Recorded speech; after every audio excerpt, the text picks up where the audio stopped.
Agentic automation is poised to revolutionize enterprise IT operations by enabling AI agents to autonomously execute complex tasks from routine development to incident handling, significantly freeing human resources in higher value activities.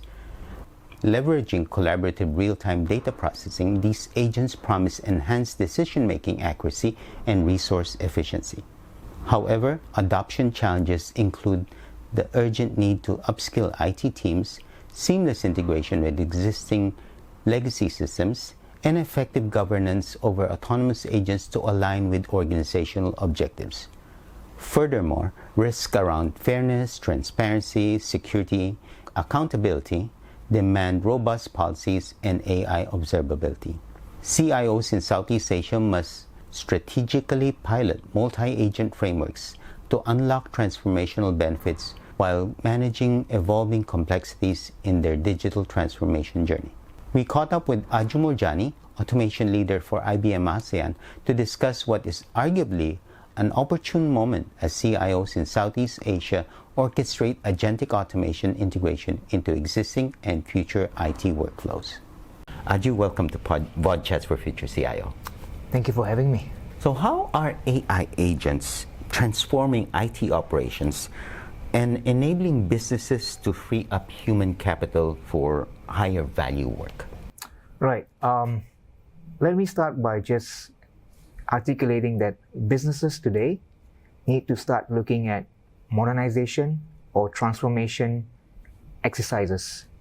Everybody is obviously going after the impact of driving revenue streams, reducing cost, and delivering innovation at the same time. Now, when we take a step forward and appreciating the evolution of technology, and now as we speak about it, agentic AI, what organizations need to start to appreciate is moving from just keeping the lights on to having AI or agentic AI understand, sense, recommend, and automatically act to solve problem statements that exist in the IT landscape. In IBM, we're moving towards what we call agentic AI IT automation. And this is really a shift because the evolution of technology in the past maybe months, I would say, is truly allowing us to drive value for customers to very quickly appreciate quick projects that can get to production, that can allow deliverables to have an executive say, thank you IBM for the investment, because it's a partnership with every customer. So as agentic AI is important, the modernization, transformation outcome with a vendor like IBM is getting much more critical. Okay. Just as a step back that, let's define for our audience, what do we exactly mean by modernization or transformation? And what does that mean from a workflow, how I do things? So when we talk about defining modernization or transformation, first of all, we need to appreciate the fact that enterprises are not new. Many organizations have existed that support our economies since years, be it government, be it banks, be it telco. The definition of modernization is looking at that landscape and understanding what investments should be made to allow that system to appreciate the connectivity, the integration, and the data flow that needs to be driving customer experiences. Again, what we need to appreciate there is we're not designing enterprises for just solving experiences. It's about customer experiences. So as we define modernization or transformation, it is about connecting systems to deliver to business outcomes. Now, I'll take one step forward to even say that in a context of even Changi Airport, you'll see the agenda there is not just about passenger experiences. You will see, learning from the best, they are focused on customer experiences. How many enterprises can say where the destination of the country is the airport?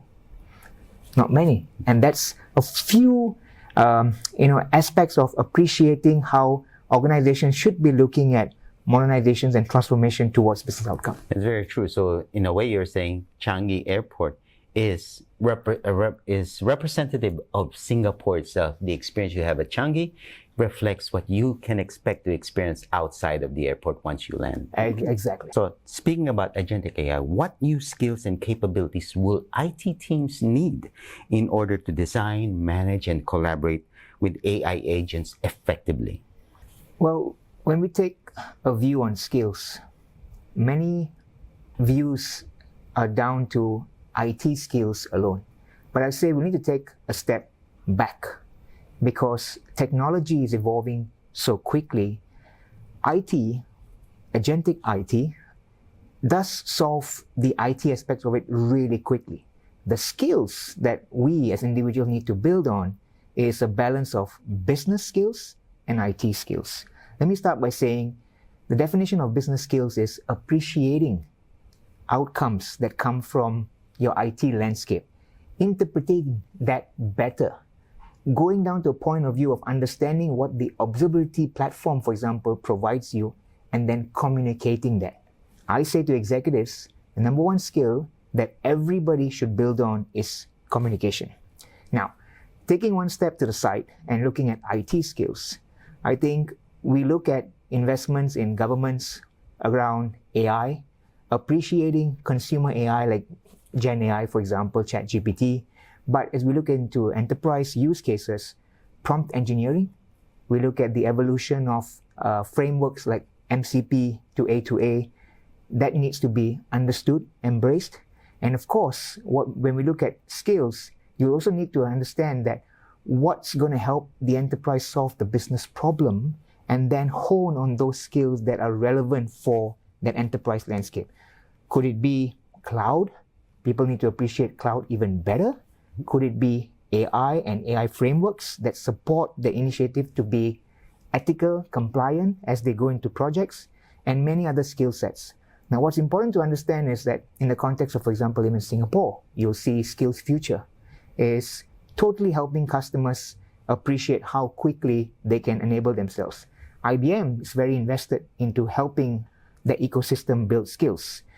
We've got things like Tech Zone, we do things like Tech Exchange that allows our customers to come in, our partners to come in and also appreciate what's going to be relevant for them and pick up and build through those lines. So how exactly do we ensure that as we bring in these AI agents into the IT workflow, we do not disrupt existing systems or existing processes? So when we look at leveraging what IT systems today provide, what we need to appreciate is 3 levels of solutioning that makes sense for organizations. The first level is obviously around what we call orchestration, understanding what is actually around the system landscape to get the best bang of the buck to be brought together for the next line of item, which is truly around integrating what can be integrated. And the third point is obviously getting towards providing that system with the data that's required to allow organizations to modernize or transform. So helping organizations looking at orchestration, integration, and the reflection of what the data provides you allows us as a vendor to help customers and partners appreciate what they can pick on for the best bang of the buck, what can they pick on for the skills that they have, and what can they pick on to help themselves build a roadmap so that they don't disrupt the systems that they have. They keep in line with the business they need to run, which is not just the business of IT, it's the business of business.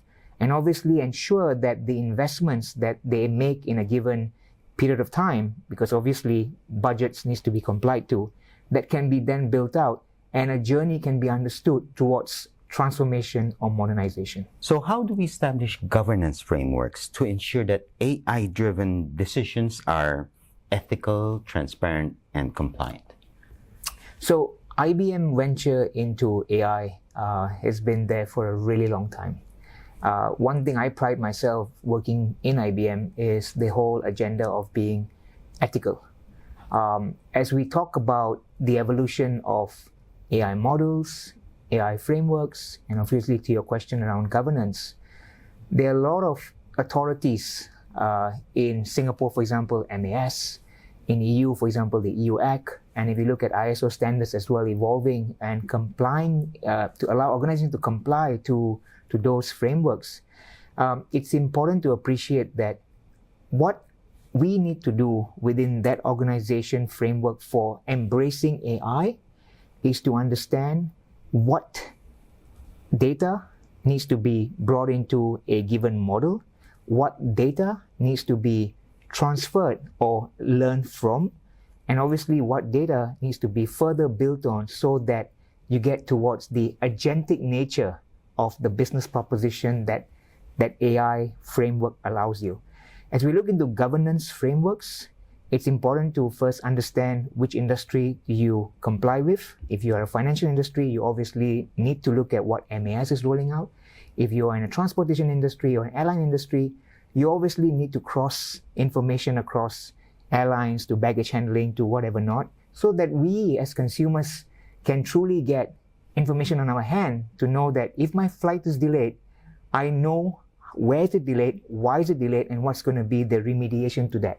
And today, that's where you've got agentic AI truly helping that, but it needs to be compliant to a given framework. So when you look at industries, you've got to obviously make sense of what's there and what you can actually embrace within the technology landscape to obviously adhere to business. When we talk about multi-agent collaborations, how do these collaborations help break down IT silos, which have been existing for a long, long time now, and help unlock new operational efficiencies? Today, with the evolution of agentic AI or AI in just the past couple of months, I would dare say that we have the ability today to allow that data to be integrated, that data to be orchestrated across capabilities that can serve towards that business outcome again. Now, when we talk about combining capabilities through the model context over here, we can now sincerely take that point of view to serve towards that business outcome. Let me give you as an example. Today, coming back from just the Philippines last night, we are talking to, if not the first, the second largest bank in the Philippines. And it was all about giving them the right to understand the risk that they have as they go through a core banking modernization project. As organizations need to obviously tap on revenue streams or optimize costs, they need to be assured that the investment they're making in new technology at the same time is going to be safe, is going to be logical, but it's going to also be timely to get to the to-be state that organizations need to get to. So when you obviously look at that use case as just one example, you will very quickly appreciate that within IBM itself, we are now devising or implementing solutions that allow our customers to look at heritage systems and go towards modernization by wrapping it around solutions that allow them to get to their business outcome quickly, safely.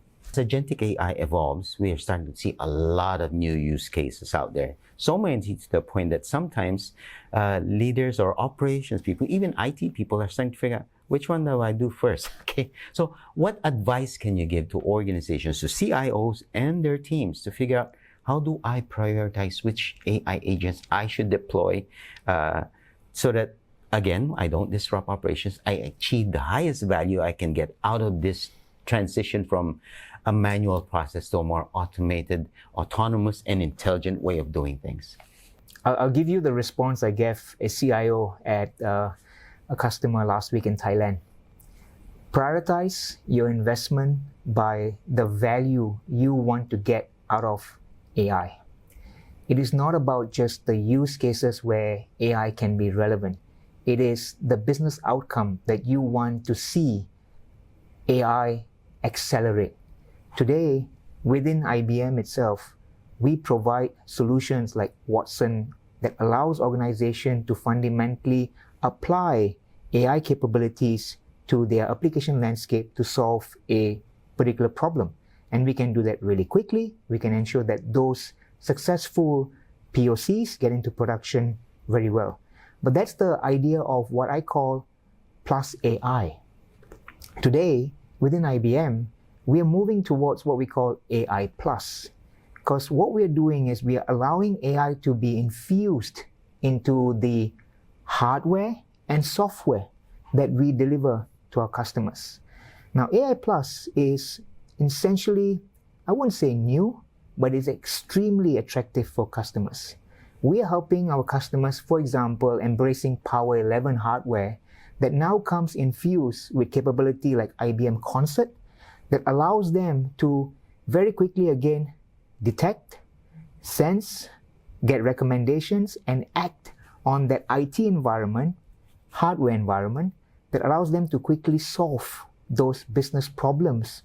One might say administrative problems, but it's business problems that allow them to then serve their lines of business. Now, this is just one example. There are a lot of other examples that IBM is now investing AI into both hardware and software that would allow our customers to fundamentally see how they, A, solve towards the business value or the business outcome they want to go after. I come from a school of thought, it's not about just doing technology for doing technology. It's about doing technology to solve a business problem. And my final statement that I made to a client just last night as I left Philippines was, don't be a FOMO, fear of missing out. Focus on the ROI or the ROE. That makes sense. So as we close this dialogue, this narrative about how AI agents can help the organization move forward, particularly IT, what is your recommendation for CIOs as they go about evaluating and prioritizing AI agents' use cases in this case, so that, again, they deliver the highest human value, the highest business value that is possible to achieve in the current environment that we're in? What I tell organizations, be it CIO or be it a wider organization, and even partners as we go through this journey, is to understand what business problem they need to solve within technology or what innovation they need to drive for a given year or for the journey that they need to obviously invest into. Organizations need to obviously either deliver revenue, optimize cost, and improve on innovation, as we kind of spoke about that.